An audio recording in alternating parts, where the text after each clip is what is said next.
After housing, the second most asked about topic is schooling. Harare International School, an American-sponsored school, is located 9 kilometers north of downtown Harare in the Mount Pleasant suburb. The school has 290 students from more than 30 different countries and maintains an American curriculum and schedule. Currently, HIS teaches K through 10th grade with a full high school curriculum planned in the near future. The school started in 1992 with just a handful of students and has grown rapidly and impressively since then. The school is run by a 7-member board of trustees with a director and a teaching staff of 28. Nearly all embassy students attend HIS, while a few have opted for the British educational system at schools like St. John's or Chesapeake. Let's hear what some of the students at HIS do for fun. Okay, well, I like to go to game parks, go fishing, and go horseback riding. And here at the school, I like to do arts and crafts. Game parks and lion and cheetah park. Well, I like to go to the bowling alley. For fun, I do horseback riding. What I like to do is rollerblade on my rollerblade. For fun, I do rafting. On the weekends, I go to church.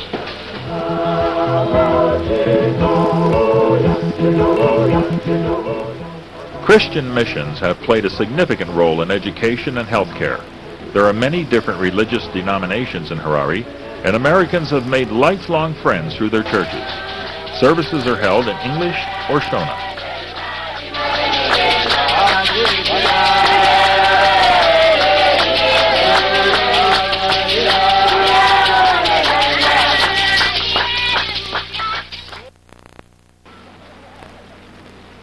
Weekends offer spectator sports such as horse racing, cricket, rugby, and soccer.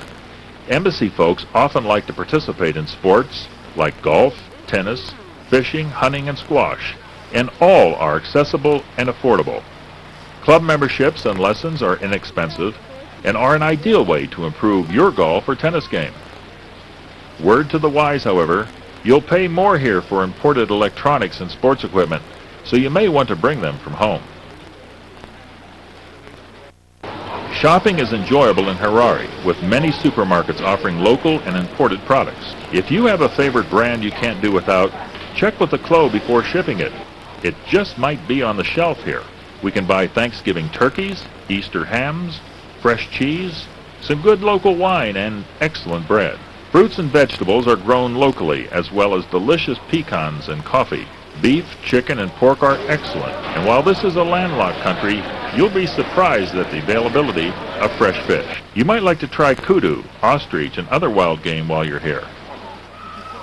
By the way, entertaining is usually casual, and embassy folks barbecue outdoors almost year-round.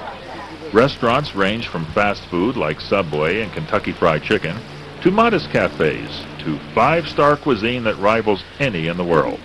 In fact, the only thing you'll worry about is how much weight you might gain. Most Americans bring cosmetics and clothes from the States, but both are available in Zimbabwe. Tailoring is inexpensive, so don't bother to alter those new clothes until you get here. If you also can't wait for framing your artwork, well, you might check out the prices here first. They're quite inexpensive. Zimbabwe is renowned, too, for fresh flowers year-round. World-famous Shona sculpture, exquisite silver, wood, baskets, ceramics, and fabric rate high on the shopper's list. So plan on loosening up on your wallet a bit during your stay. As you travel around Zimbabwe, you'll find unique regional crafts as well. Farming puts food on the table and is a major contributor to the gross national product. Tobacco is the #1 export, followed by maize, wheat, and cotton. Water is crucial, and drought can cause serious hardship throughout the country. How we envisage the self-help program working throughout Africa. In your case, Mr. Madeira. Some embassy officials take their work outside of the cities, where the Africa Seen in Travel books begins. Rural politicians, chiefs, agricultural leaders, and others hold key roles in Zimbabwe's political and economic future. Embassy personnel and their families often take the opportunity to visit remote projects and learn about areas few tourists ever see through the U.S. Ambassador's self-help program.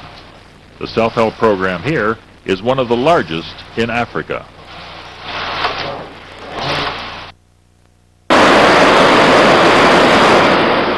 Touring Zimbabwe's many attractions highlights every posting, and located throughout the country are many sites you won't want to miss. Zimbabwe hosts one of the 7 wonders of the world. Victoria Falls is Zimbabwe's #1 attraction, luring tourists from all over the world. The falls remain lovely and unspoiled, and you can take sunset cruises down the Zambezi River. For the more adventurous, why not try a whitewater rafting experience? Or some bungee jumping.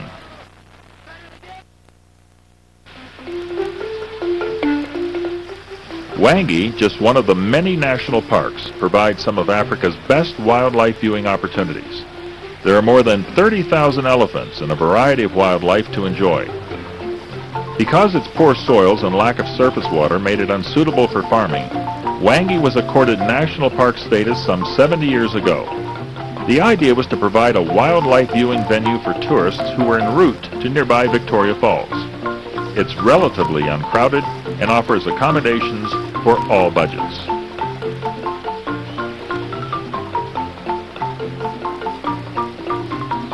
Zimbabwe has a huge portfolio of archaeological sites, with rock paintings more than 30,000 years old. In addition, Great Zimbabwe Ruins is sub-Saharan Africa's greatest archaeological site. It is the country's namesake and means Great Stone Houses. History buffs have plenty to see here. Kariba is one of the world's largest man-made lakes where people can rent luxury houseboats.